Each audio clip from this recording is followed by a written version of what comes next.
Bismillahirrahmanirrahim. Assalamualaikum warahmatullahi wabarakatuh. Alhamdulillah nahmaduhu wa nasta'inu wa nastaghfiruh wa na'udzu billahi min syururi anfusina wa min sayyiati a'malina. May yahdihillahu fala mudilla lahu wa may yudlilhu fala hadiya lahu. Asyhadu an la ilaha illallah wahdahu la syarikalah wa asyhadu anna Muhammadan abduhu wa rasuluh alladzi la nabiyya ba'dah. Baik, perkenalkan, nama saya Hafidin Azhar dari Prodi Ilmu Al-Qur'an dan Tafsir semester 3. Saya di sini akan mempresentasikan matkul metodologi tafsir tematik sebagai tugas UTS yang diampu oleh Profesor Dr. Kiai Haji Ahmad Alim LCMA. Langsung saja masuk ke pokok pembahasan. Pertama ada metodologi tafsir tematik 1, yang kedua ada metodologi tafsir tematik 2, yang ketiga ada tafsir tematik tentang metodologi harta, yang keempat ada pendidikan dalam tinjauan tafsir tematik, kelima ada hakikat ruh dalam Al-Quran, 6 cara mencari indeks ayat. Langsung masuk ke pembahasan metodologi tafsir tematik 1 dan 2.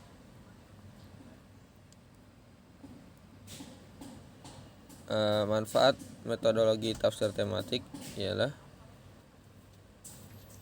belajar metode tafsir tematik ini kita akan bisa menafsirkan dan memahami Al-Quran secara tematik, dan tafsir tematik ini memudahkan kita dalam memahami persoalan yang muncul belakangan, al-qadaya al-mu'assirah atau isu-isu kontemporer yang membutuhkan jawaban dengan pendekatan tafsir tematik karena ini bersifat praktis.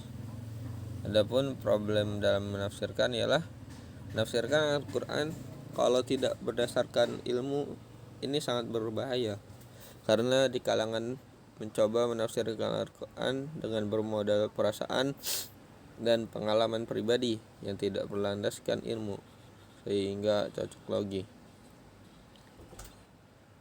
Adapun urgensi metodologi tafsir tematik ialah pertama, lebih praktis dalam menjawab tantangan zaman.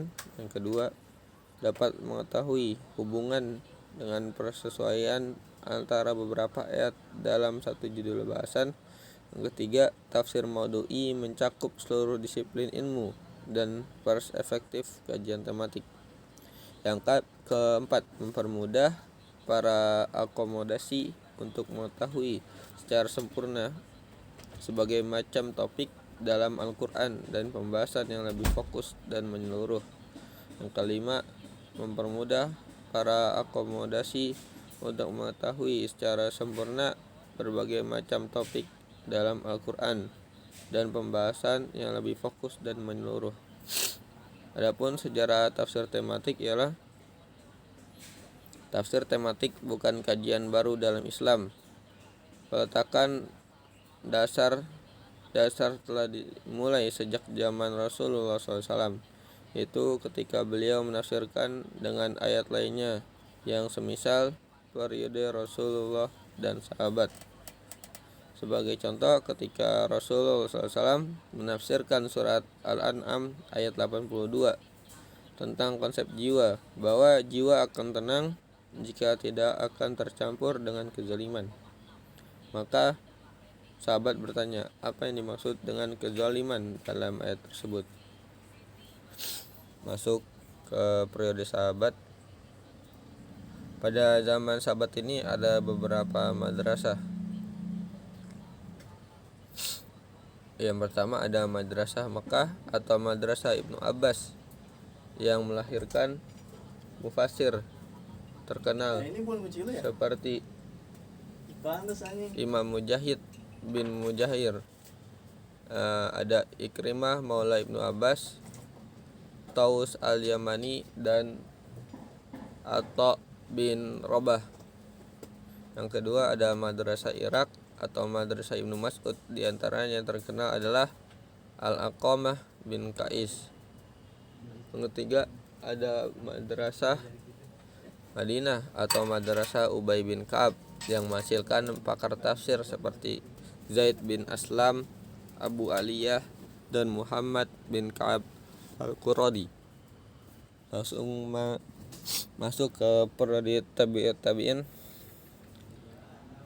Tafsir pada masa ini mulai dibukukan yang dipelopori oleh Ibnu Jarir at-Tabari dan mencantumkan sanad-sanad masing-masing penafsiran sampai ke Rasulullah SAW, sahabat, dan para tabi'in.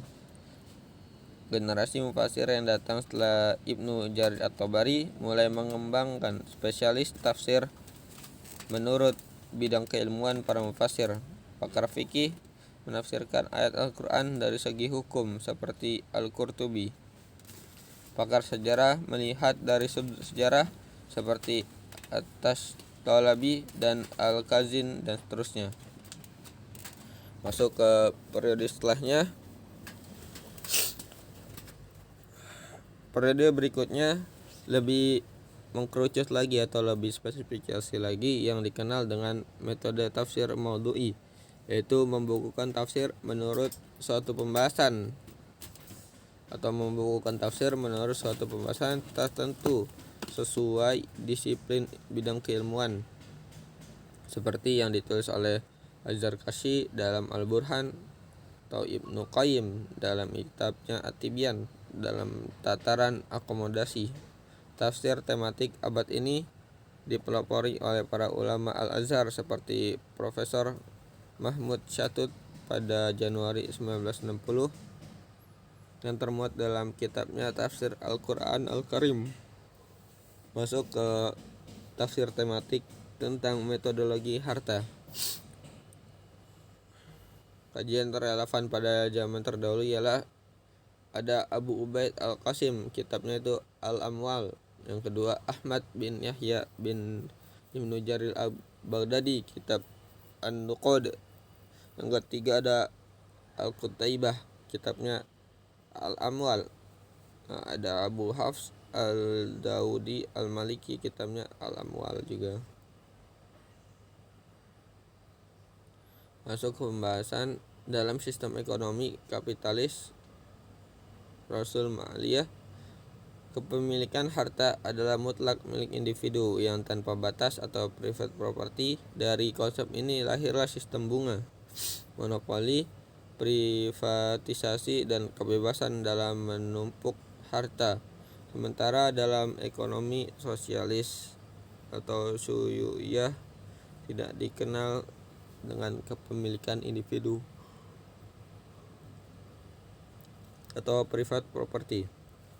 Yang ada hanya kepemilikan negara. Dalam sistem ekonomi Islam mengakui adanya kepemilikan individu, kepemilikan umum, serta kepemilikan negara.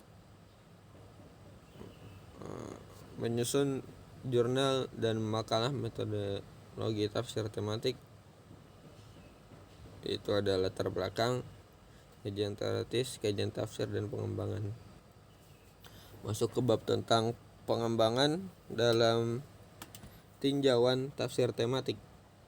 Itu yang pertama ada problematika pendidikan. Yang pertama ada kemerosotan umat Islam berawal dari kemerosotan di bidang ilmu.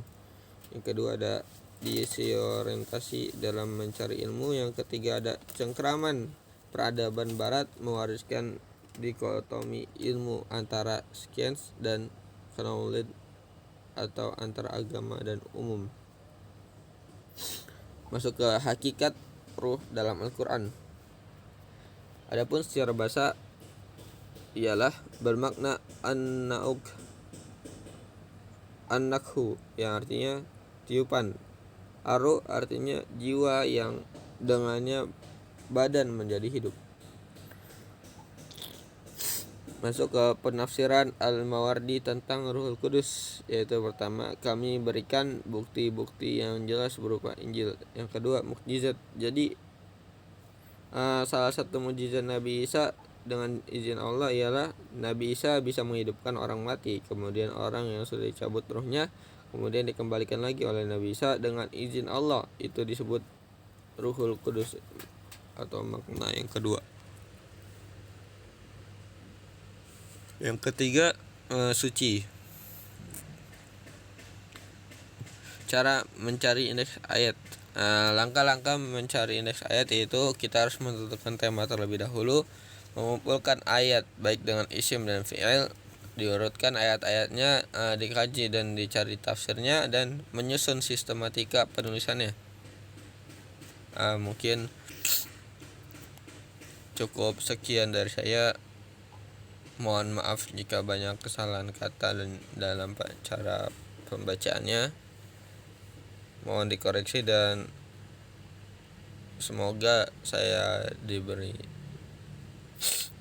kemajuan dalam mempelajari mata kuliah ini. Mungkin sekian dari saya. Wassalamualaikum warahmatullahi wabarakatuh.